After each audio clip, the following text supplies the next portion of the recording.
페이지. 아니, 앞으로 가보자, 앞으로.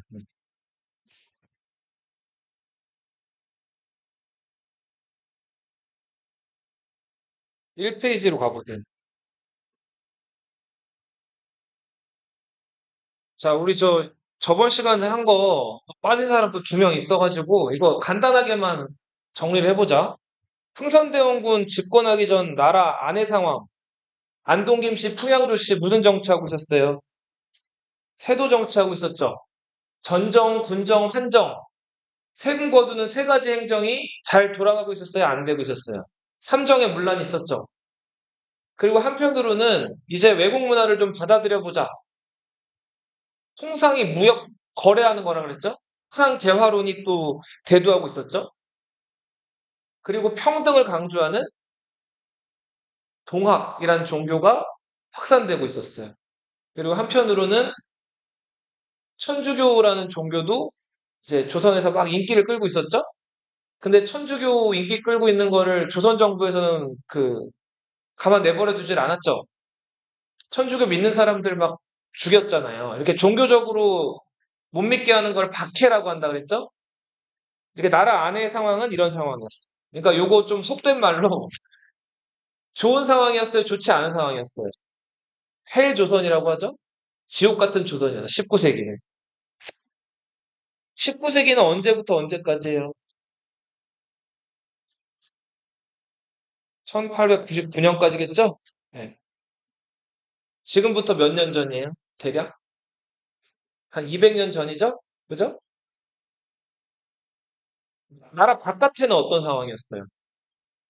서양 세력이 동쪽으로 점점 접근해 오고 있었죠. 먼저 중국은 어떤 나라가 있었어요? 청나라가 있었죠. 그죠? 자, 중국의 청나라.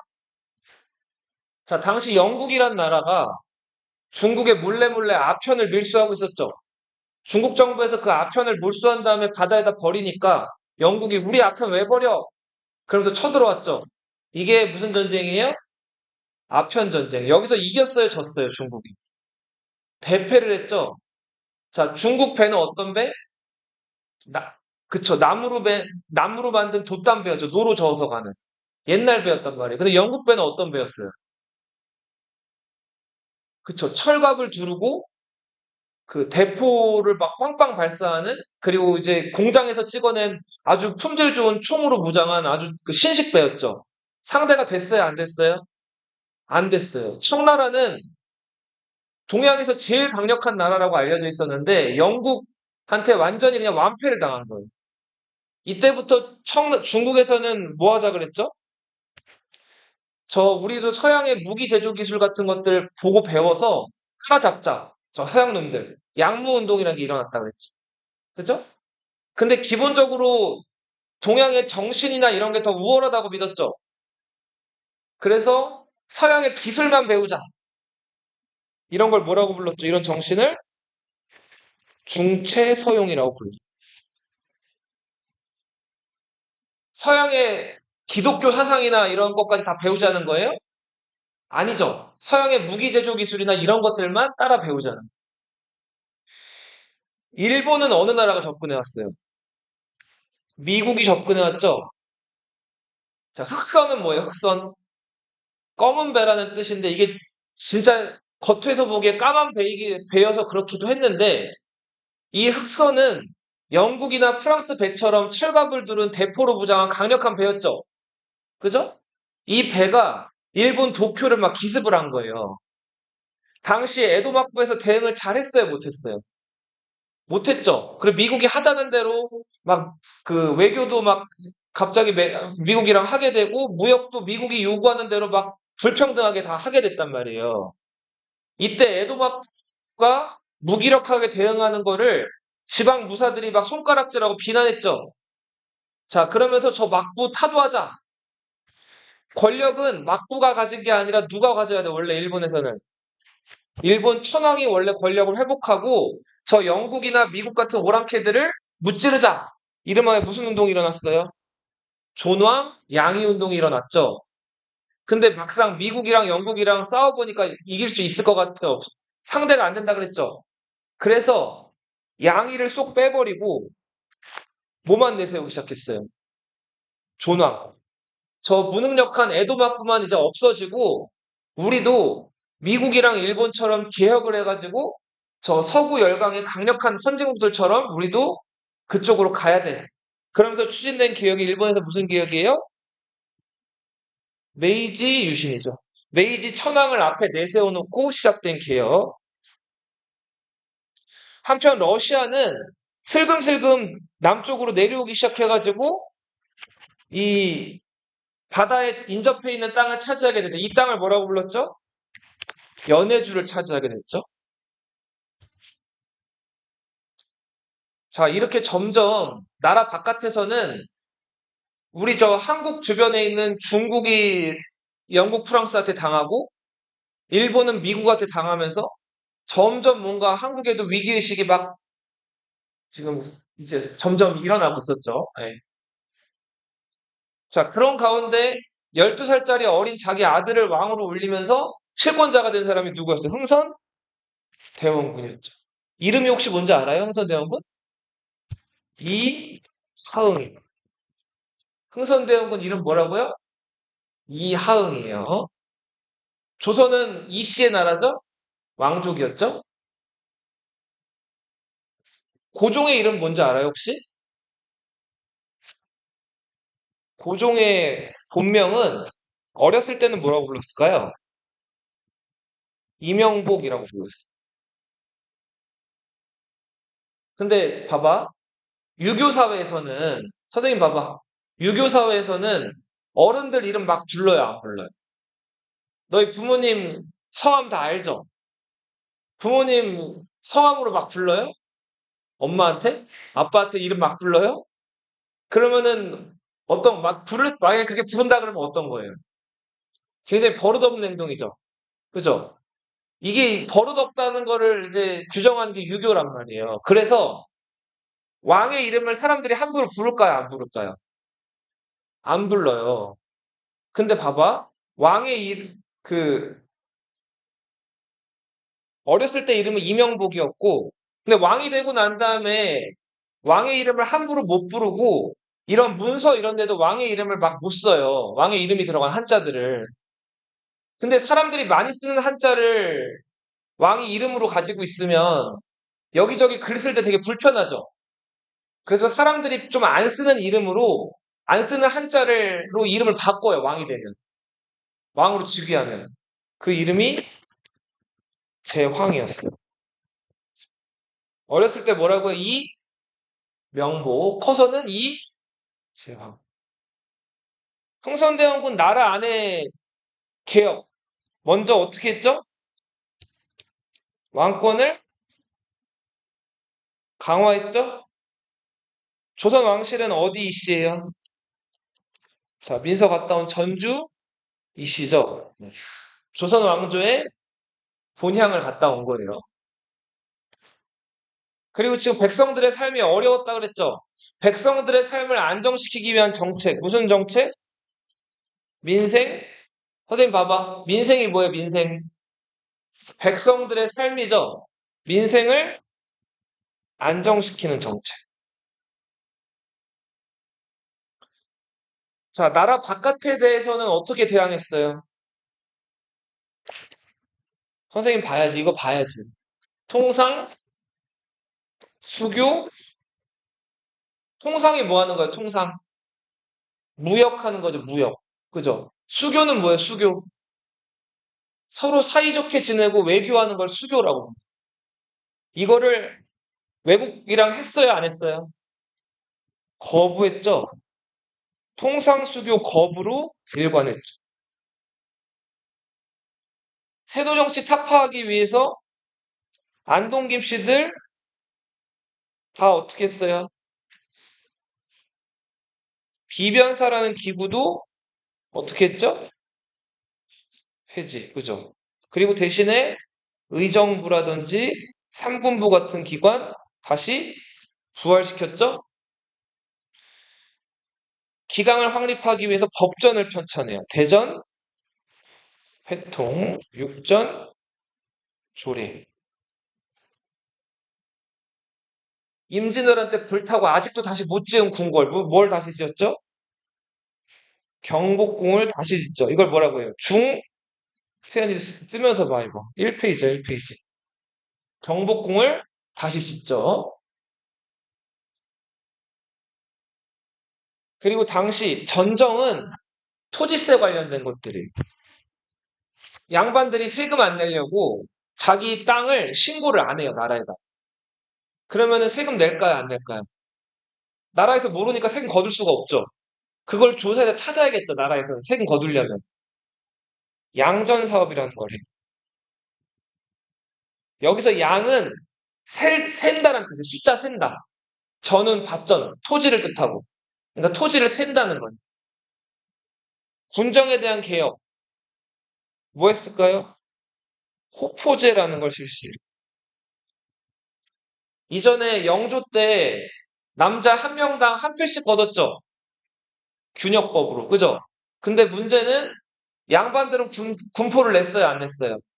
안 냈죠. 그리고 점점 양반 행세하는 사람들이 많아지니까 세금 안 내는 사람들이 많아지는 거예요. 그래서 이제 그 집집마다 군포를 내게 한 거예요. 양반 집이든 평민 집이든 천민 집이든 집집마다 군포를 내게끔 만드는 거. 집포자 써가지고 무슨 제? 호포제를 실시했고요. 그리고 관리랑 지방의 향리가 결탁해가지고 그 곡식을 빌려주는 황국제도가 고리대금 제도로 운영되고 있었는데 이런 거를 그 마을 주민들이 직접 운영하는 사창제라는 걸로 바꿔서 운영을 하게 되죠. 가장 문제가 많이 됐던 뭐를 없애기도 해요. 서원을 철폐하기도 하죠. 서원은 원래 뭐 하는 기관이죠? 제사 지내고 교육하는 기관이죠. 근데 서원이 문제가 많았다 그랬죠. 서원 명의로 된 토지들은 세금을 냈어요, 안 냈어요? 얘네가 세금도 안 내고 서원에 학생으로 등록되면 군대를 갔어요, 안 갔어요? 군대도 안 갔단 말이에요. 이 면세와 면역의 혜택을 가지고 있었기 때문에 이 서원을 다 전국에 47개만 남기고 다 없애버리죠. 자, 대원군은 외국에 대해서는 통상수교 거부 정책으로 일관을 하는데, 자, 프랑스 선교사들 다 죽였죠. 이걸 뭐라고 불러요? 병인 박해라고 하죠. 자, 미국의 상선, 미국의 배였던 제너럴 셔무노라는 배가 있었죠? 이 배가 경고를 분명히 했는데도 불구하고 대동강을 거슬러 올라오면서 막 사람들 죽였죠. 자, 그래서 열받은 평양 관리들과 백성들이 제너럴 셔먼을 어떻게 해버렸어요? 불태워버렸죠? 이건 봄. 그리고 프랑스가 우리 선교사들 왜 죽여? 하면서 병인 양요를 일으켰죠. 이때 조선이 프랑스 군대를 물리치긴 했는데 직접 프랑스에게 대승을 거둔 거라 그랬어요? 자, 이제 기습에 당해가지고 프랑스가 조금 당황을 해서 그냥 물러간 거라 그랬죠? 자, 그리고 대원군 아버지 누구였어요? 잘 봐, 세연아. 대원군 아버지. 남영군 묘를, 그쵸. 자, 이거는 오페르트, 독일 상인이었던 오페르트가 주도한 이렇게 부르죠. 1868년. 미국이 자기네 배 불태운 제너럴 셔먼 사건을 빌미로 5년 있다가 쳐들어왔죠. 무슨 양이요? 1871년. 이것도 조선이 너무 완강하게 저항하니까 미국이 조금 싸워보다가 얘네는 우리랑 무역할 마음이 없나 보네 하고 그냥 돌아갔다 그랬죠? 그리고 나서 대원군이 자, 프랑스, 미국 물리친 기념 우리 앞으로 너희들이랑 친하게 안 지낼 거야. 무슨 비를 만들었어요? 촉화비를 만들었죠.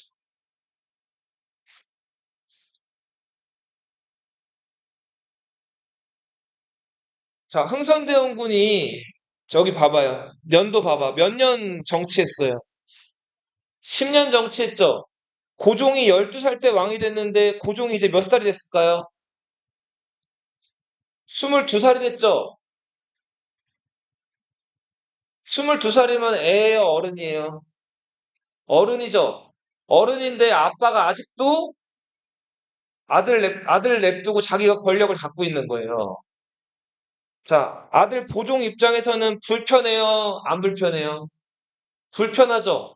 안 그래도 근데 문제는, 자, 봐봐. 흥선대원군, 고종,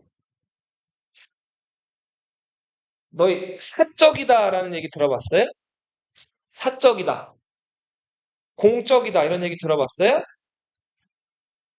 사적이라는 게 뭐죠? 사적이라는 거? 이 사가 뭐예요? 사.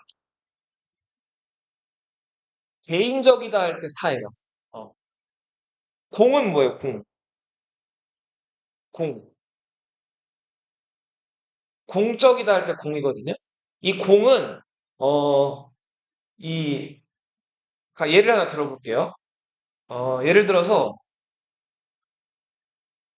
그 선생님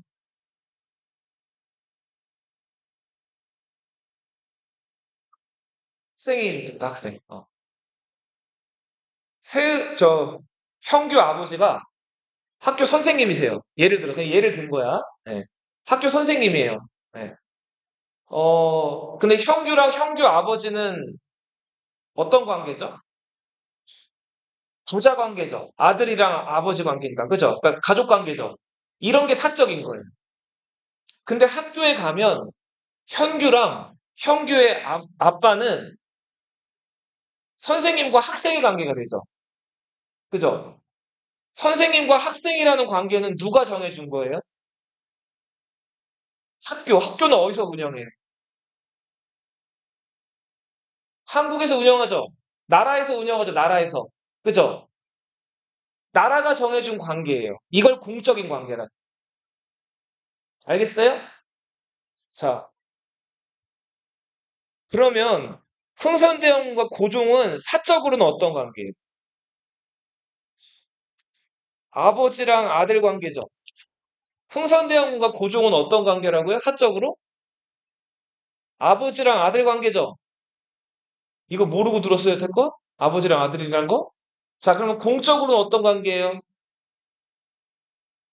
어떤 관계죠? 공적으로는 왕과 신하죠. 그거를 조금 세련되게 얘기하면 군신 관계죠. 여기서 군은 뭐예요? 군주죠, 군주. 신은 뭐예요? 신하죠. 자, 그동안에 흥선대원군이 고종 위에서 왕처럼 행동을 할 수 있었던 거는 물론 이제 뒤에 조대비라는 그 대비 할머니의 영향력도 있었지만 어떤 영향력이 더 작용한 거예요? 이게 더 크게 작용한 거죠. 그리고 어리기도 했고, 그죠? 자, 근데 이제 문제는 고종이 22살이 돼가지고 직접 정치를 할 수 있는 나이가 됐죠. 그럼 이제 어떤 관계로 돌아와야 돼요, 다시. 이 부자 관계, 사적인 관계를 정의하는 글자 한 글자로 뭐라고 할까요? 효라고 하죠. 그죠? 그리고 공적으로 군신 관계가 되면은 이걸 뭐라고 해요? 충이 먼저예요, 효가 먼저예요. 뭐가 먼저예요? 충이 먼저죠. 아들이 왕이 된 순간부터 고종은 아들이 아니에요. 먼저 뭐가 되는 거예요? 왕이 되는 거예요, 조선에. 아들로 함부로 대할 수가 없는 거예요. 왕이 되는 순간부터. 그러니까 원래 뭐가 더 앞서야 돼요? 두 관계 중에서. 이게 더 앞서야 되는 거예요. 근데 특수한 상황이었죠. 고종이 12살이었잖아요. 그러니까 잠시 동안 아버지가 아들 대신해서 권력을 잡은 건데 문제는 어느 시점에서 당연히 신하라면 당연히 아들 왕한테 권력을 돌려줘야 되죠. 근데 그걸 흥선대원군이 하려고 그랬어요? 안 하려고 그랬어요? 끝까지 권력을 쥐고 있으려고 했단 말이에요. 그러다가 양반 유생이었던 누구? 최익현. 양반 유생 최익현이 흥선대원군 물러나가야 된다고 상소를 올린다. 자, 그렇게 해서 흥선대원군은 결국은 쫓겨나듯이 정치에서 은퇴해요. 자, 정치인이 은퇴하는 걸 두 글자로 뭐라고 하죠? 하야라고. 정치인이 혼자 은퇴하는 걸 뭐라고 한다고요? 하야라고 한다고, 하야.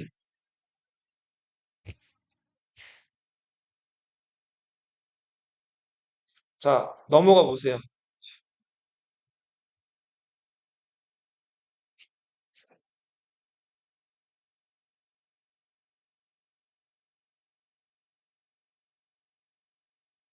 흥선대원군의 대외 정책 여섯 글자로 해보세요. 뭐였어요, 아까? 흥선대원군 때의 대외 정책. 여기서 대외라고 하는 게 뭐죠? 대외? 대외가 뭐예요? 대외. 나라 바깥에 대해서라는 뜻이. 나라 바깥에 대한 정책 여섯 글자로 뭐였어요? 통상, 수교, 거부 정책이었죠? 그죠? 영국, 프랑스, 미국 이런 나라들이랑 잘 지내보겠다는 거예요. 쌩까겠다는 거예요. 아예 거래 안 하겠다는 거죠. 그래서 막 싸웠잖아요. 병인 양요, 친미 양요 이렇게 했잖아요. 그죠? 척합이 막 세우고. 근데 대원군이 물러났죠. 대원군이 이런 정책을 펼쳤던 이유, 왜 이런 정책을 펼쳤을까요?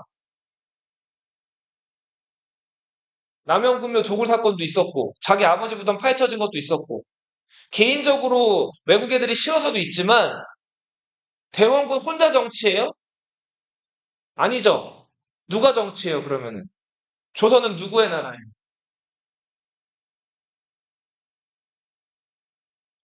양반의 나라지. 조선은 누구의 나라라고? 과거 시험 합격해가지고 영의정, 좌의정, 그 왕 주변에서 이렇게 관리들 일하는 사람들이 다 양반이란 말이에요. 양반들이 어떻게 생각하고 양반들이 원하는 거를 흥선대원군은 정치가로서 무시할 수 있어요, 없어요? 없죠. 양반들이 원하는 대로 어느 정도 그 양반들의 이야기를 들어야 된단 말이에요. 이런 걸 여론이라고 하죠. 자, 양반들이 원했던 거 뭘까요?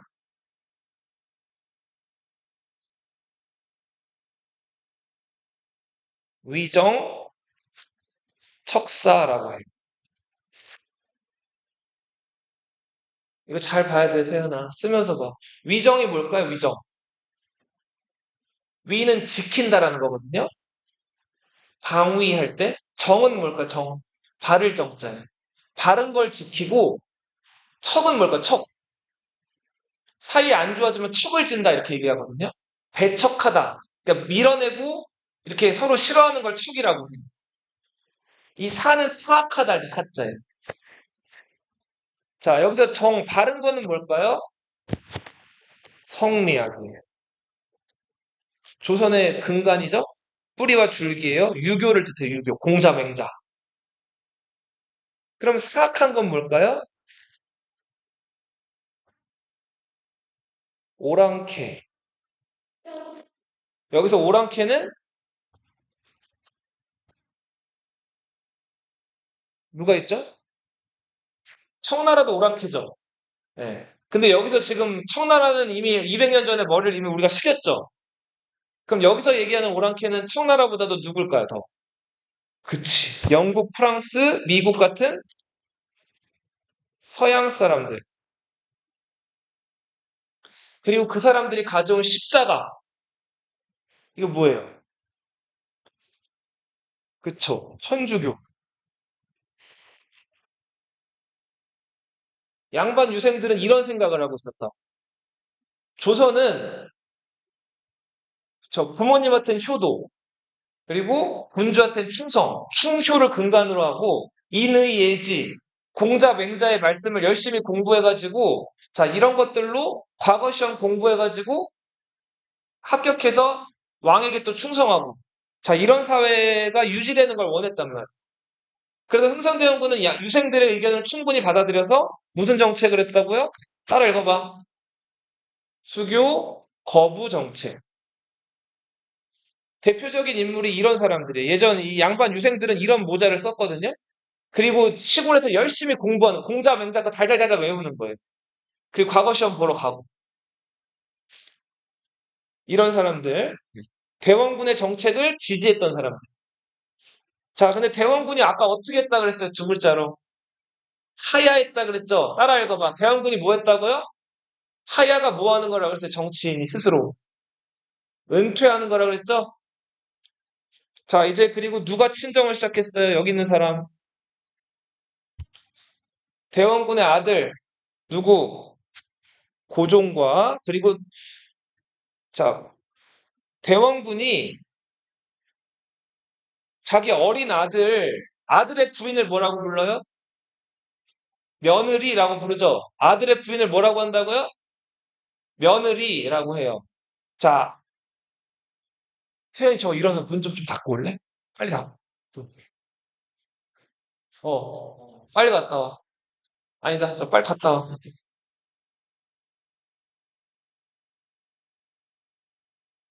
집중을 좀 더 해야 돼, 지금. 집중을. 자, 아들의 부인을 뭐라고 한다고요? 민서 따라해봐. 뭐라고? 아들의 부인을 뭐라고 해요? 며느리. 뭐라고요? 며느리. 네. 자, 고종의 부인이 명성황후, 대원군한테 며느리죠. 네. 흥선대원군 부인이 여흥 부대 부인.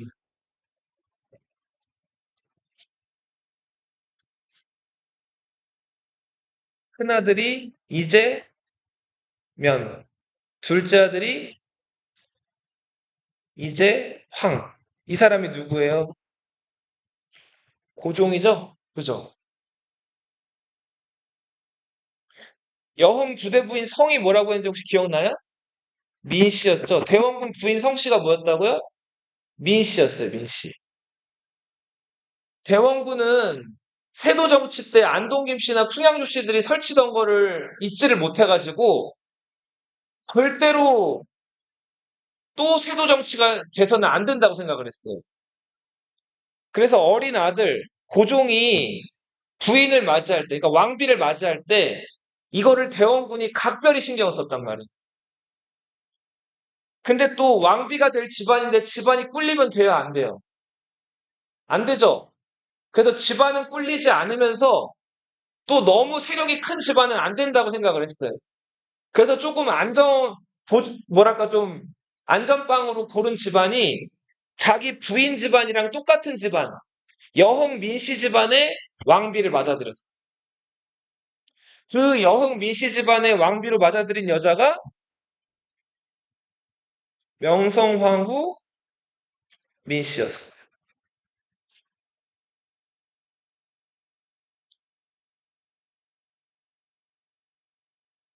자, 명성황후 민씨는 그 집에서 외동딸이었어요. 민서처럼. 딸이 하나였단 말이에요. 선생님 봐봐. 민치록이라는 사람이. 이 사람이 한산 이씨라는 자기 부인과의 사이에서 낳은 외동딸이 명성황후였어. 근데 조선시대는 딸 하나 있으면, 봐봐. 딸 하나 있으면은, 자, 만약에 아버지 돌아가시면은 뭐 해야 되죠? 제사 지내야 되죠? 근데 제사 지낼 게 자, 아들이 없으면은 제사 지낼 사람이 있는 거예요, 없는 거예요? 그래서 꼭 조선시대 때는 아들이 없으면 뭐를 드린다 그랬죠? 양자를 드린단 말이에요. 근데 양자를 드릴 때 성이 같은, 집안에 같은 성씨인 사람들 양자로 드리는데 민치록과 사촌 관계에 있던 사람으로 민치구가 있었어요. 자, 이름, 지금 치가 같죠? 같은 학렬이라고 하는. 네. 자, 민치구가 자식이 여럿 있었는데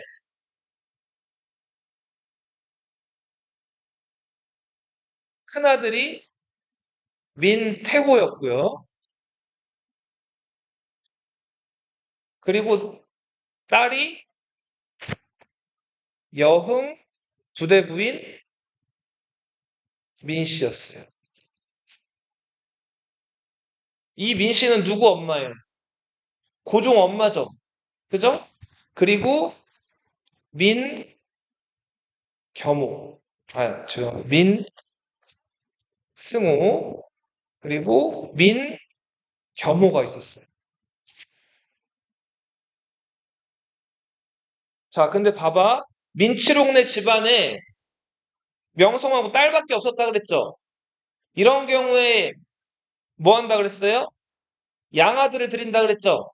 그래서 이 명성황후네 집안에서 민승호를 양자로 드리게 돼요.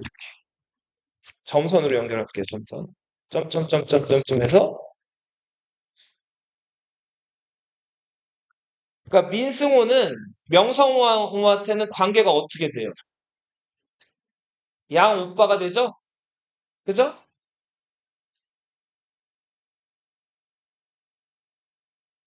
자, 그렇게 해서 민승호는 명성황후 집안의 양자로 입양이 된다. 명성황후 집안의 그 민치록의 제사를 이어가기 위해서.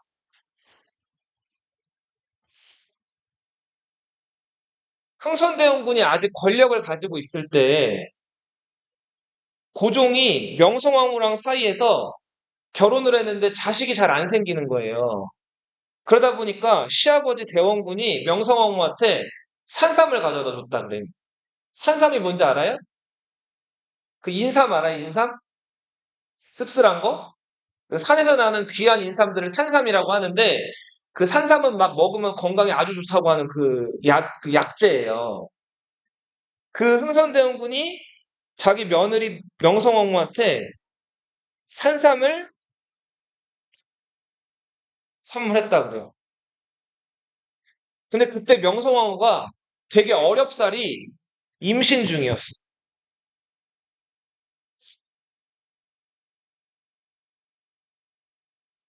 근데 시아버지가 산삼 선물을 하니까 이거 뭐 이제 감사합니다 하고 받아서 이걸 먹었는데 문제는 이걸 먹고 나서 얼마 안 있다가 아이를 낳았는데 그첫 아들이 나왔어요. 근데 그 아들이 이제 태어났는데 울지를 않는 거예요. 보통 아기가 태어나면 어떻게 해요? 응애응애하고 울죠. 근데 울지를 않아요. 자, 왜 안 울었을까요? 그 궁녀들이 이 갓 태어난 아기 몸을 막 살펴봤어요. 자, 그랬더니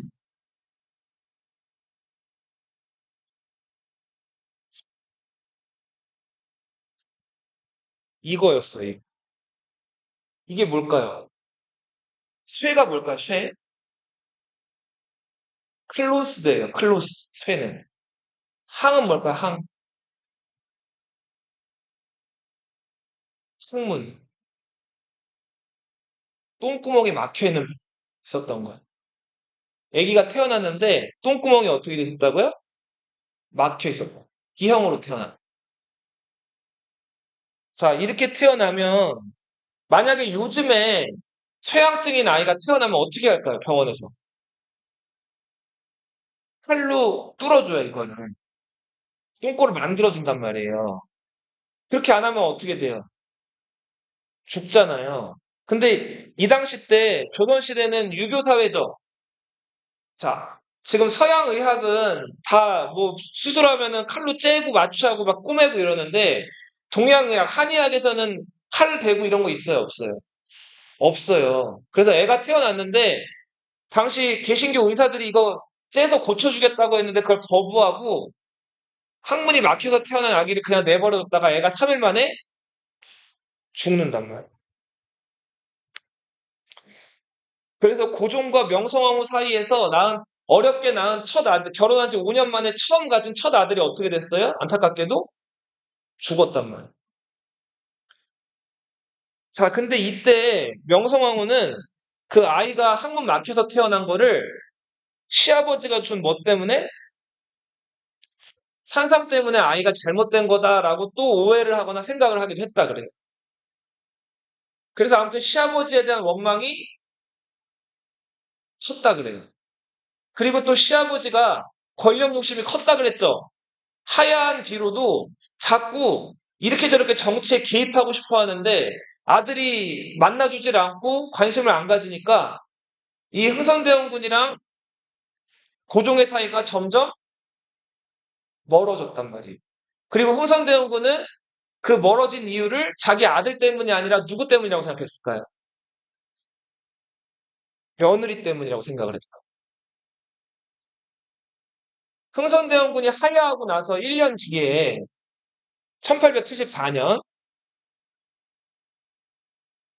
명성황후 엄마, 아빠는 민치록인데 죽었고 엄마는 한산 이씨, 한산은 충청도 서천에 있는 동네인데 여기 이씨인데 이 명성황후 엄마 한산 이씨와 한산 이씨의 양아들이 된 사람이 누구라고 그랬어요 아까? 민승호라 그랬죠? 자, 민승호랑 한산 이씨가 살고 있는 그 집에 웬 그 택배가 하나 배달돼서 왔어요. 자, 보자기에 싼 어떤 물건이 배달이 돼서 왔단 말이에요. 자, 그래서 민승호랑 한산 이씨가 자, 이 물건을 그 방에서 이 물건이 뭔가 해가지고 같이 열어봤어요. 근데 당시 배달하러 온 사람 얘기로는 흥선대원군 쪽에서 선물을 보냈다는 거예요. 그래서 선물인 줄 알고 그 보자기를 그 방에서 어떻게 했을까요? 열었단 말이에요. 열자마자 어떻게 했을까요? 어, 어떻게 했다고요? 폭탄이었던 거예요. 자, 그래서 이 폭탄이 터지면서 그 자리에서 민승호가 즉사. 그리고 폭탄이 바로 앞에서 터졌기 때문에 이 폭탄 파편이랑 그 열 때문에 이 한산 이씨, 명성황후 엄마가 화상을 크게 입고 며칠 누워 있다가 죽었단 말이에요. 자, 그래서 세간에서는 이거를 다 누가 시킨 짓이라고 믿었을까요? 흥선 대원군. 며느리가 싫었던 자기 아들 옆에서 자기를 아들과 멀어지게 만든 며느리가 싫었던 이 흥선대원군이 보낸 선물이다 이런 소문들이 막 떠돌게 돼요. 근데 알려진 거는 확실하게 알려진 건 있어요, 없어요? 없어요. 어쨌거나 저쨌거나 고종, 고종의 부인 명성황후, 그리고 고종의 아버지 흥선대원군, 명성황후의 시아버지인 흥선대원군과의 사이가 점점 멀어지게 됩니다. 멀어지다 못해 서로 증오하는 원수 같은 사이가 되죠. 그리고 실제로 나중에 흥선대원군은 자기 고종이 둘째 아들이었죠. 큰아들 이재면의 아들이었던 이준용을 고종을 폐위시키고 왕으로 올리려고. 그리고 여왕 부대부인 민씨와의 사이에서 낳은 자식 말고 첩의 자식이 흥선대원군에 또 있었는데 이재선이라는 또 다른 흥선대원군의 아들을 왕으로 세우려고 한단 말이에요. 자, 고종 입장에선 어땠을까요, 기분이? 아버지가 자기를 끌어내리고 자기 조카랑 자기 배다른 동생을 왕으로 세우려고 하는 거예요. 이거는 아버지예요, 왼수예요? 완전히 왼수죠? 그죠? 근데 아버지니까 어떻게 할 수도 있어요, 없어요? 효를 강조하는 조선사회이기 때문에 권력 욕심 많은 아버지를 어찌 할 수도 없는 거예요. 그렇게 해서 아무튼 흥선대원군과 고종 간의 관계는 극도로 점점 악화되기 시작해요. 근데 이건 나중에 또 얘기하겠지만 흥선대원군이 1898년에 죽어요. 자, 흥선대원군 아버지가 죽었으면 아들 고종은 어떻게 해야 돼? 아들 고종은 어떻게 해야 돼? 아버지가 죽었으면 조선시대 때. 바로 제사 지내? 장례를 치러야 되죠. 장례식을 치르고 1년마다 제사를 지내야 되잖아요. 그죠? 아버지 장례식장에 고종이 갔을까요? 안 갔을까요? 안 간단 말이에요. 이거는 조선 사회에서 아버지 제사를 안 지낸다는 거는 상상할 수도 없는 일이에요. 근데 아버지랑 원수가 됐기 때문에 아버지 장례식에도 가지를 않는다. 자, 아무튼 정권이 바뀌었어요. 정권이 바뀌었기 때문에 대원군의 대외 정책이나 이런 것도 다 바뀌게 돼요. 그동안 줄기차게 외국의 문호를 열어서 외국과 외교도 맺고 무역도 해야 된다. 통상 개화론자들, 이 사람들이 힘을 얻게 돼요. 이 통상 개화론자 대표적인 사람 3명 누가 있었어요? 박, 규수, 역관 출신이었던 오경석. 오경석 뭐 하는 사람이었죠? 중국, 일본 왔다 갔다 하면서 통번역 하는 사람이었어요. 역관. 그리고 한의사였던 유홍기. 자, 이제 문을 꽁꽁 닫을 게 아니라 지금 중국이랑 일본 사례를 봐서 알 수 있듯이 우리도 빨리 외국 문화를 받아들여서 외국처럼 개혁을 시도하고 발전해 나가야 된다. 이렇게 얘기를 하는 사람들이 점점 목소리를 크게 내기 시작해요. 그 정도 실제로 여기에 관심을 더 많이 가지. 자, 그러고 있던 찰나에 1876년, 75년 일본 배였던 운요호라는 배가 인천 앞바다에 나타나요. 자, 너 인천이란 동네 들어봤어요? 인천에 있는 섬 어떤 섬이 있어요? 한국으로 들어가는, 서울로 들어가는 중요한 입구에 있는 섬. 강화도라는 섬이 있죠. 인천의 어느 섬이라고요? 강화도 앞바다에 운요호라는 배가 나타났어요. 이 운요호는 일본이 그 영국으로부터 사들인 배인데 목조, 그러니까 나무로 만든 배긴 한데 나름 서양 배들처럼 이렇게 좀 무장도 이렇게 시켜놓고 조금 이렇게 흉내를 내놓은 배예요. 예. 자, 근데 아무튼 이제 그래도 증기기관 이런 걸 달아가지고 나가는 배인데, 자, 이 운용호가 이제 아무런 경고나 아무런 어떤 얘기도 없이, 자, 강화도 우리 인천 앞바다로 접근을 해오기 시작하는 거예요. 자, 우리 대한민국에 속한 대한민국의 바다를 영해라고 부르는데, 운용호가 무슨 신호나 시그널 같은 거 보내고 왔다고요? 아무것도 안 하고 왔다고요? 아무것도 안 하고 인천 앞바다로 접근을 해왔어요. 자, 그 다음에 이렇게 접근해 오면은 우리 저 그럼 강화도를 수비하고 있는 조선군들은 어떻게 했을까요? 남의 나라 배가 막 아무 그런 신호도 안 보내고 접근해 오면 뭘 해야 될까요? 우리 군사들은 사격을 해야 돼요. 쫓아내야 된단 말이에요. 그래서 경고 사격을 했어요. 자, 경고 사격을 했는데 우리나라 총이 이게 좋지가 않아가지고 운용호에 닿지도 않았단 말이에요. 근데 일본에서 갑자기 이렇게 얘기를 했어요. 조선에서 먼저 사격을 했고 우리는 공격을 당했기 때문에 공격을 한다. 라고 얘기를 하면서 강화도 바로 앞에 있는 영종도란 섬에 상륙을 해요. 상륙이라는 건 내리는 거죠. 그 다음에 영종도에 있는 그 민가, 집들이랑 그 집들을 다 불태워버리고 거기 백성들이 남기고 간 식량 이런 것들을 약탈해 간다. 자, 이러면 돼야 안 돼요? 절대로 안 되는. 근데 일본 쪽의 주장에서는 이거예요. 봐봐. 자, 우리는 식수가 떨어졌고, 식수가 뭐죠, 식수? 마실 물이죠. 물이 떨어졌고, 우리는 분명히 일본 국기를 개양, 국기 개양이 뭐예요? 배에다가 자기네 일본 국기 달았다는 거죠. 그러니까 우리가 일본 배라는 걸 알리고 물이 떨어져가지고 물을 좀 달라고 강화도 쪽으로 접근해 왔는데 조선 쪽에서 먼저 사격을 했다는 거예요. 자, 근데 이제 나중에 일본 애들이 그 뭐 이렇게 자기들이 실제로 남긴 기록이나 이런 데 보면은 국기를 달았을까요? 안 달았을까요? 국기를 달지 않고 식수도 분명히 있었어요.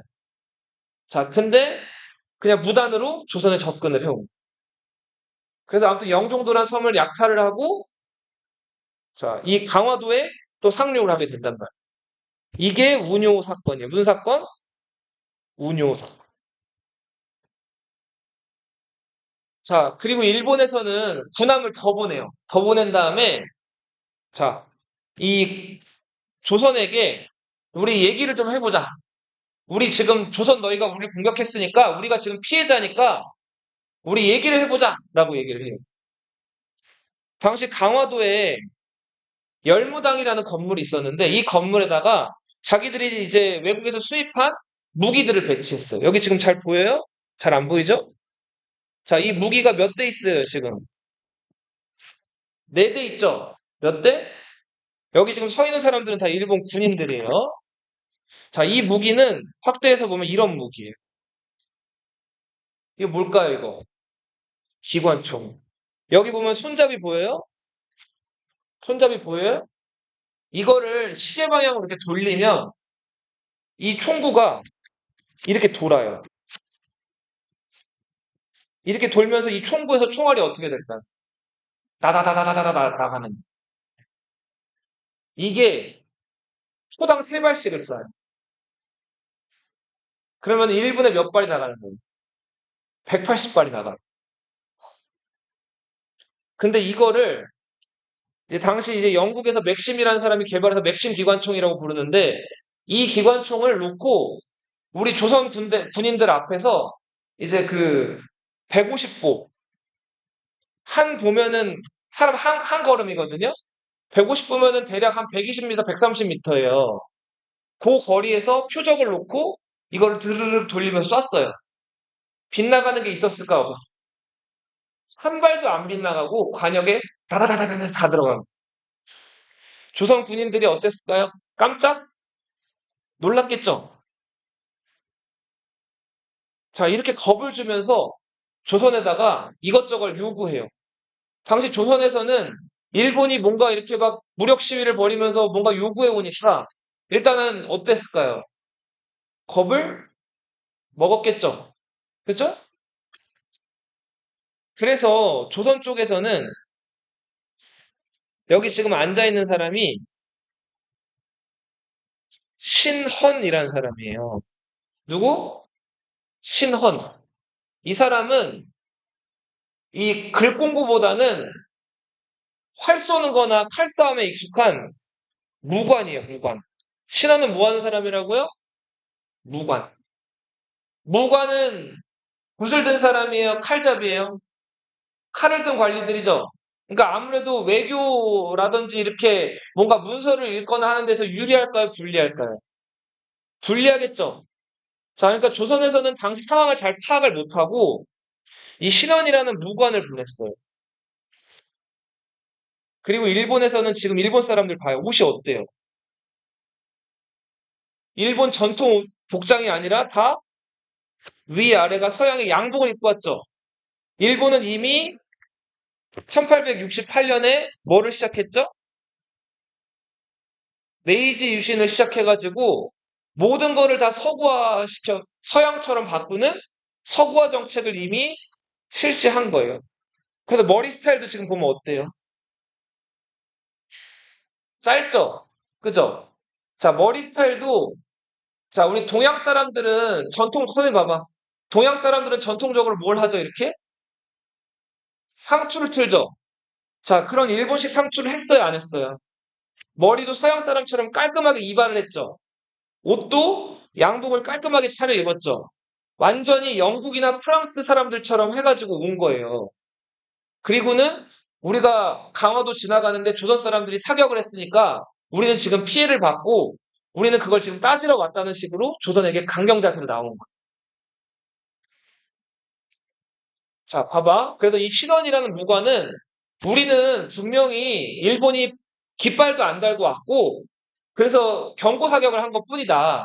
그 일본 사람들이 공격받지도 않았지 않았느냐 이런 식으로 얘기를 했는데 느닷없이 여기 앉아있던 일본인 중에 하나 구로다, 이노우에, 가오루 자 이런 사람들이 뜬금없이 이런 얘기를 꺼내게 됩니다. 조약이란 얘기를 해요. 조약. 자, 조약. 영어로는 트리티라고 하는데 이게 뭘까요? 트리티. 나라 대 나라 간에 맺는 뭐예요? 약속이에요, 약속. 나라 대 나라 간에 서로 합의해가지고 맺는 약속. 네. 이 조약은 보통 성격에 따라서 여러 가지로 분류가 되는데 일본이 원했던 거는 통상을 하잖아. 통상이 뭐죠? 통상? 무역을 하잖아. 이거는 지금 갑자기 강화도에서 서로 그 총알이 왔다 갔다 해가지고 그거 해결하려고 모인 자리인데 뜬금없이 무슨 얘기를 했다고요? 조약, 무역 얘기를 갑자기 하는 거예요, 일본 사람들이. 조선 입장에서는 좀 어때요? 당황스럽죠? 그리고 이 신원이라는 사람은 그런 조약에 대한 얘기나 이런 것들을 사전에 듣고 왔어요? 전혀 못 듣고 갑자기 왔단 말이에요. 그래서 웬 조약입니까? 라고 얘기를 하면서 신원이 이거는 자기가 결정할 수 있는 사항이 아니니까 조선 정부에다가 먼저 국왕에게 먼저 알리겠다고 얘기를 해요. 그랬더니 일본 쪽에서 어떻게 나왔어요? 자, 우리는 지금 연료도 부족하고 빨리 돌아가야 되는 상황이고 조선 쪽에서 먼저 우리한테 피해를 줬는데 자, 이렇게 우리가 지금 하자는 대로 하지 않으면은 저기 저 기관총이랑 우리가 저 지금 배에 태우고 온 사람들이랑 배에 가지고 있는 무기로 강화도를 불바다로 만들어 버리겠다는 거예요. 이거는 마치 무슨 깡패들이 하는 것 같죠? 네. 자, 그렇게 조선 사람들을 협박을 하고 막 이렇게 뭐랄까 좀 압박을 했거든요. 자, 그렇게 해서 결국은 이 조선 쪽에서 그 고종이나 이런 그 조정 신하들한테 서신을 보내요. 일본 쪽에서 이렇게 이렇게 요구를 해온다. 당시 조선은 어쨌든 외국 나라 어떤 나라들이랑 한번 조약을 맺고 이제 뭔가 대원군 때처럼 통상시교 거부가 아니라 외국 문화를 받아들일 생각을 하고 있었기 때문에 선생님 봐봐. 일본의 이런 말도 안 되는 요구에 대해서 당시 조선 조정은 제대로 검토도 안 해보고 일본이 준비해온 조약 안에 결국 서명을 하게 된단 말이에요. 대응을 잘하고 검토를 했어야 되는데 거기에 대한 인식이 부족했기 때문에 결국은 서명을 하게 되는 게 이게 조선이 외국 나라와 맺은 최초의 근대적인 조약.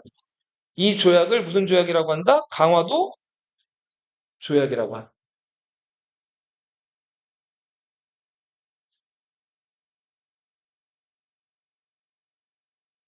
자, 강화도 조약의 내용은 자, 뒤로 가보세요. 뒤에 페이지, 11페이지. 자, 이게 외국 여러 나라들과 맺은 조약들 내용인데 강화도 조약 내용만 한번 볼게요. 같이 한번 읽어볼게요. 글씨가 좀 작은데 여기 읽어봐도 좋아요. 자, 1관 같이 읽어봐. 조선국은 읽어봐 같이. 크게 읽어봐. 조선국은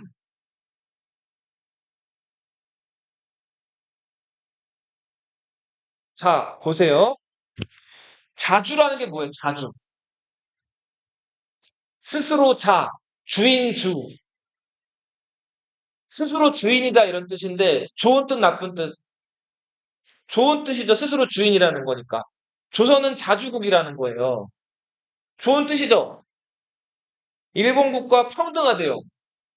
나빠요, 좋아 이것도. 얼핏 보기 좋죠. 자, 근데 이거 조선 좋으라고 한 걸까요? 조선은 병자호란 이래로 어느 나라에게 머리를 숙이고 있었어요. 청나라에게 머리를 숙이고 있었죠. 그래서 조선이 공식적으로 다른 나라, 청나라를 제외한, 선생님 봐봐, 민서야. 청나라를 제외한 다른 나라들과 외교 관계를 가질 때 꼭 어느 나라를 거쳐야 될까요? 그치. 청나라에다가 먼저 보고를 한 다음에 청나라 허락을 받아야지만 원래 외교 관계를 맺을 수가 있어요. 병자호란 때 인조가 어떻게 했어요? 청나라 황제한테. 무릎 꿇고 머리를 숙였죠. 항복을 했잖아요. 이런 걸 속국이라고 하죠. 그래서 그런 관계인데 일본은 거기까지 생각을 한. 자, 앞으로 조선이 일본과 어떤 외교 관계를 맺거나 무역을 할 때 어느 나라가 끼어들 수가 있어요? 청나라가 여기 끼어들 수가 있죠. 그러니까 청나라 간섭을 애초에 막아버리려고 이런 내용을 깔아놓은 거예요. 자, 그래서 이걸 해석을 하면 이렇게 부르죠. 따라 읽어보세요. 따라 읽어봐. 종주권. 종주권이라는 말은 그 주인된 나라가 약한 나라에 대한 소유권을 가지고 있다, 뭐 그런 뜻이에요. 네. 병자호란 이래로 청나라가 조선의 종주권을 가지고 있었기 때문에 그거를 부인이 뭐예요? 부인. deny. 부정한다는 거. 그걸 부정하기 위해서 이런 내용을 실어 놓은 거. 이거는 조선 조우라고 한 거예요? 아니죠? 자, 2관. 일본국 정부는 지금부터 15개월 후 수시로 사신을 조선국 서울에 파견한다. 자, 4관. 조선국은 부산 외에 두 곳을 개항하고 일본인이 왕래 통상함을 허가한다. 자, 부산이라는 곳에는 원래 일본인들이 머무는 숙소 외관이라는 곳이 있었어요. 그래서 부산은 그렇다 치는데 부산 이후에 두 곳을 더 개항한대요. 개항이 뭘까? 개항. 개항. 개가 뭘까요? 개. 오픈이에요. 오픈. 오픈이 뭐예요? 열다죠, 열다. 항은 뭐예요? 항구. 항구예요, 항구. 항은 뭐라고요? 항구는 뭐 하는 데예요? 배가 들어오는 데죠. 그럼 그 전까지는 개항했었어요, 안 했었어요? 어떤 나라에게도 개항을 안 했었죠. 통상수교 거부였으니까. 근데 이제 어떻게 하겠다는 거예요? 항구를 연다는 거예요. 근데 어느 도시부터 연대요, 먼저? 부산 열고, 그 다음에 부산 외에 몇 개 더? 두 개 더 연대. 어디랑 어디? 원산과 인천. 원산은 어디냐면, 우리 한반도가 이렇게 생겼죠? 여기서 이렇게 움푹 들어간 곳 있죠?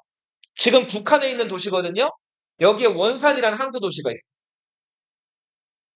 여기랑, 그리고 서울로 들어가는 길목에 있는 강화도가 있는 여기 어디예요? 인천. 요 두 개 항구를 추가로 개항한다. 선생님 봐봐. 강화도 조약 때 개항된 세 개의 항구 어디예요? 어디? 부산, 그리고 제 순서대로 부산, 원산, 인천. 그렇지. 이것만 알아두세요. 중요하죠. 조선국은 일본국의 항해자가 자유로이 뭐를 측량한다? 따라 읽어봐. 해안을 측량하도록 허가한다. 자, 해안이 뭐예요? 해안. 코스트예요, 코스트.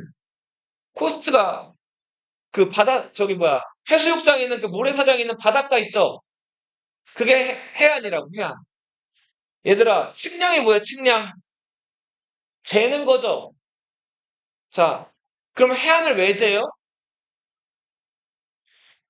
동해바다는 섬이 별로 없어요. 그리고 해안선이 되게 단조로워요, 그냥. 수심도 깊고. 선생님 봐봐. 배가 항구에 와서 배를 대는 걸 정박이라고 해요. 배가 와서 정박할 때 수심이 깊은 곳이 유리할까요? 수심이 얕은 곳이 유리할까요? 배가 정박할 때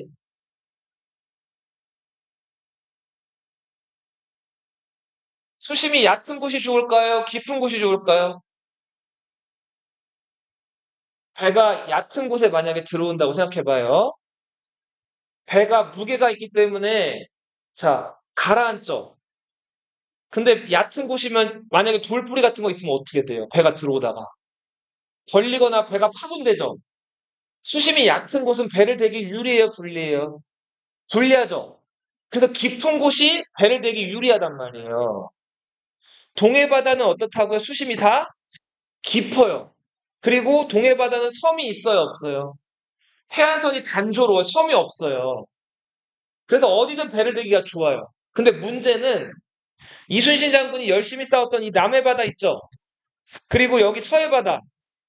여기는 수심도 얕고 해안선이 복잡해요. 뭐가 많기 때문에 섬이랑 암초 이런 게 많아요. 그래서 배를 잘못되면 어떻게 될까요? 배가 파손돼서 침몰된단 말이에요. 그래서 배를 대려면 남해바다, 서해바다 해안선이 어떻게 생겼는지를 알아야 돼요. 근데 이거 한국 조선 사람들은 당연히 자기네 나라니까 알고 있는 게 맞죠.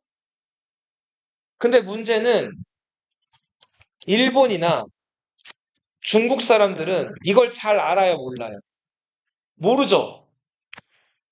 그러면은 지금 일본이 알게끔 해안을 지금 어떻게 하겠다는 거예요?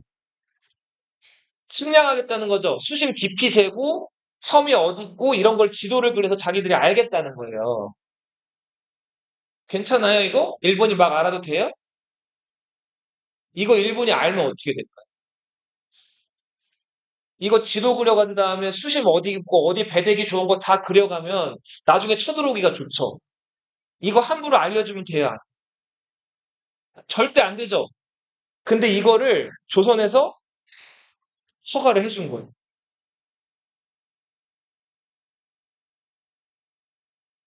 자, 그리고 일본국 인민이 마지막이에요. 다 같이 읽어봐. 일본국 인민이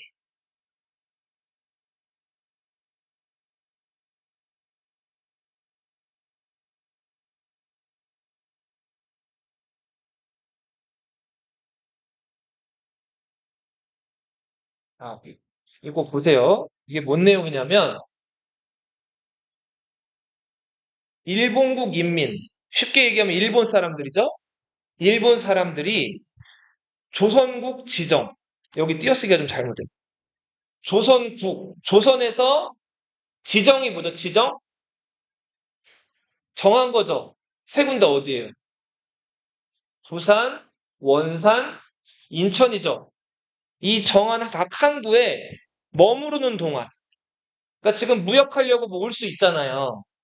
머무르는 동안에 그 항구 안에서 죄를 지을 수도 있죠.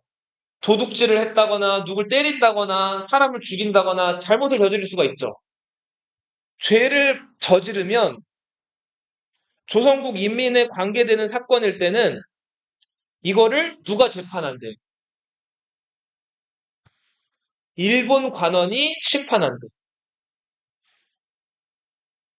일본 사람이 조선에 와가지고 사람을 죽이거나 도둑질을 하거나 잘못을 저질렀어요. 그럼 이거 상식적으로 어느 나라 법으로 처벌해요? 조선법으로 처벌을 해야 되죠. 근데 이거를 지금 누가 재판한다는 거예요?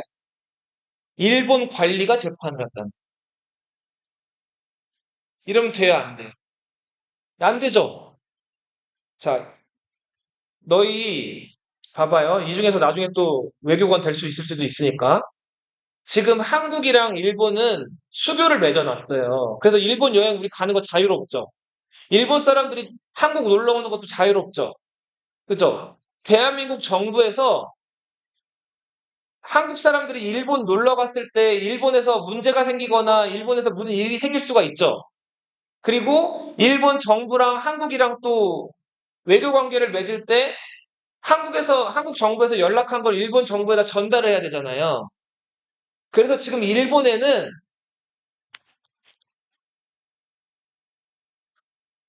일본에 머무르고 있는 한국 대사들이 있어요. 이런 사람들을 뭐라고 부르냐면 외교를 위해서 일본에 파견돼 있는 외교관이라고 부르는 뭐라고요? 외교관. 외교관도 등급이 있어요. 외교관 중에서 제일 높은 등급을 뭐라고 부를까요? 대사라고 불러요. 대사. 뭐라고요? 대사. 그 아래를 뭐라고 부르냐면 공사라고 불러요. 뭐라고요? 공사. 주일 한국 공사 이렇게 부르는. 주일 한국 대사. 그 다음에 제일 아래가 영사가 있어요. 영사. 영사.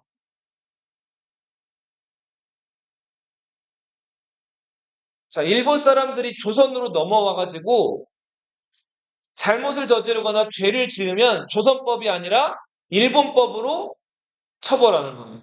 그리고 그걸 누가 재판한다는 거예요? 일본 영사들이 재판한다. 일본 외교관이 일본 사람들을 재판한다. 이게 영사 재판권이에요. 이해돼요? 이런 거를 다른 이름으로 뭐라고 부르냐면 치외법권이라고 부르요 치외법권. 어려운 용어도 좀 많이 나오죠. 근현대사에는. 치는 다스린다는 거예요. 다스린다. 다스릴 치. 원래 부산, 원산, 인천 다 조선 땅이죠. 조선 왕의 다스림이 미치는 곳이죠. 근데 이거를 일본 관원이 심판한대요. 그러면은 조선 왕의 다스림을 벗어난 거죠. 그 다스림을 벗어났다 그래서 치외법권이라고 부르요 같은 표현이에요. 영사재판권, 치외법. 자, 그럼 정리를 해볼게요. 이거 평등한 거예요? 불평등한 거예요? 불평등 조약이지? 겉으로는 일본국이랑 조선국이랑 평등한 것처럼 얘기를 했지만 실제 내용을 살펴보면 전혀 그런 내용이 아니죠. 그죠? 이거 근데 왜 조선 사람들이 이거를 그냥 도장을 찍어줬을까요? 무서워서? 무서워서도 있었지만 무지에서가 더 맞아. 무지가 뭐죠? 무지? 어? 지식이 없다는 거죠. 그죠? 잘 몰라서. 자, 일본은 강화도 조약 지금 1876년이죠. 요거 20년 전에 1854년에 미국한테 한번 당한 적이 있어. 그때 미국이 흑선이라는 검은 배 4척을 끌고 와가지고 막 한포해교하고 일본을 위협했다 그랬죠. 그때 일본 에도막부에서 미국이 해달라는 대로 그게 너무 무서워가지고 도장을 찍고 다 미국이 하자는 대로 서명을 했단 말이에요. 근데 나중에 그 내용을 잘 살펴보니까 어떤 내용이었을까? 일본에 유리한 내용이었을까? 불리한 내용이었을까? 다 불리한 내용이었단 말이에요. 그래서 이거를 일본이 메이지 유신이라고 해서 자기네도 서양처럼 바뀌어보자 하는 개혁을 시도한 다음에 어렵게 하나하나씩 뜯어고치고 있는 상황이었어. 어떻게든 이걸 좀 바꿔보려고. 근데 한번 그때 도장을 찍어 놓으니까 이게 바뀌기가 쉬워요, 어려워요? 안 바꿔주는 거예요, 미국이랑 저 영국 애들이. 그 일본이 그거를 호되게 당한 다음에 자기들도 똑같이 이거를 아무것도 모르는 조선에 와가지고 똑같이 강요를 한 거예요. 그치.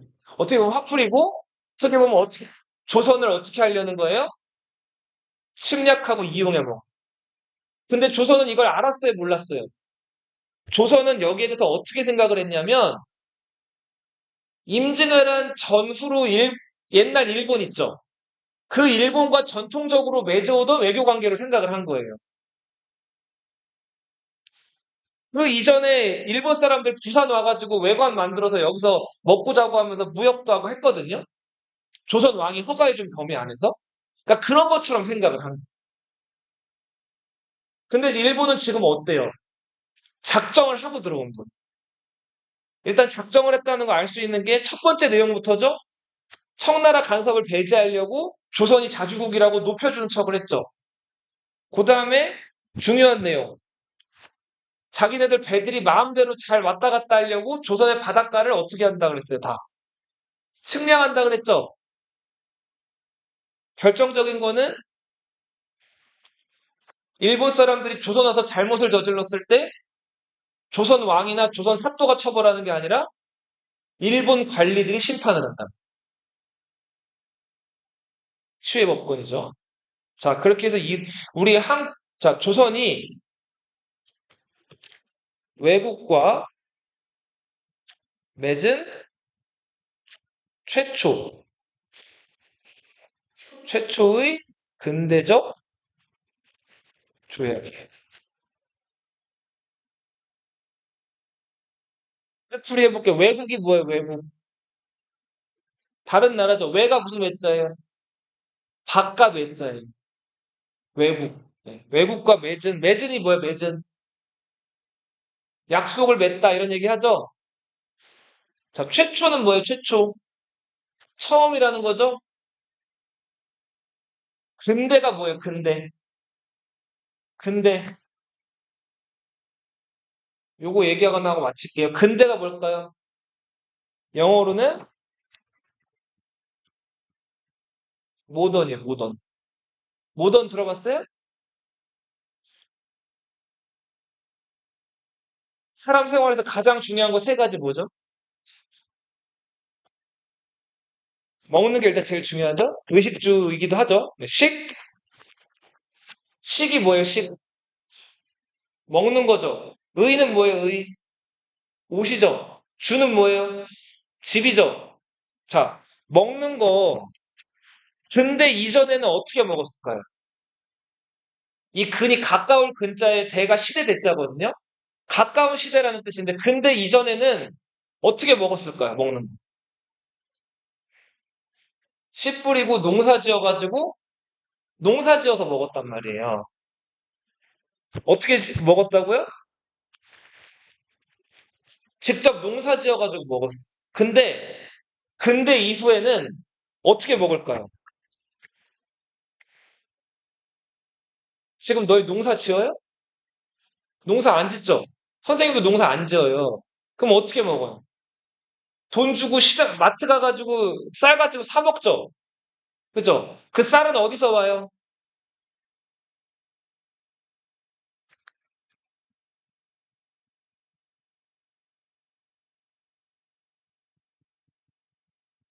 기계들이, 사람이 요즘에 농사 안 짓죠? 기계들이 땅 파고 씨 뿌리고 다 기계들이 웬만하면 한단 말이에요. 그 다음에 그 이제 쌀도 껍질을 벗겨야 되는데 그것도 다 누가 해요? 다 기계가 해요. 그래서 기계가 까고 기계가 포장하죠. 그리고 그 포장된 쌀을 기계에 실을 쳐. 차에다 실죠. 그 다음에 차가 이거를 마트에 가져오죠. 그럼 너희는 부모님들이 또 기계를 타고 마트에 가죠. 그 다음에 그러니까 차를 타고 가잖아요. 마트에. 아무튼 버스든 차든 뭘 타고 가죠. 그 다음 마트 가가지고 그걸 사오는 거죠. 돈 주고. 이게 근데 그럼 옷은 어떻게 입었어요? 옛날에는. 근데 이전에는. 만들어 입었죠. 손으로. 핸드메이드 했죠. 다. 그죠? 수작업 했잖아요. 손으로. 근데 이후에는 다 옷이 어디서 나와요? 재봉틀 같은 거 이거 누르면 드르륵 해가지고 실 만들어지고 천 만들어지고 옷 저절로 꿰매고 다 해주죠. 그죠?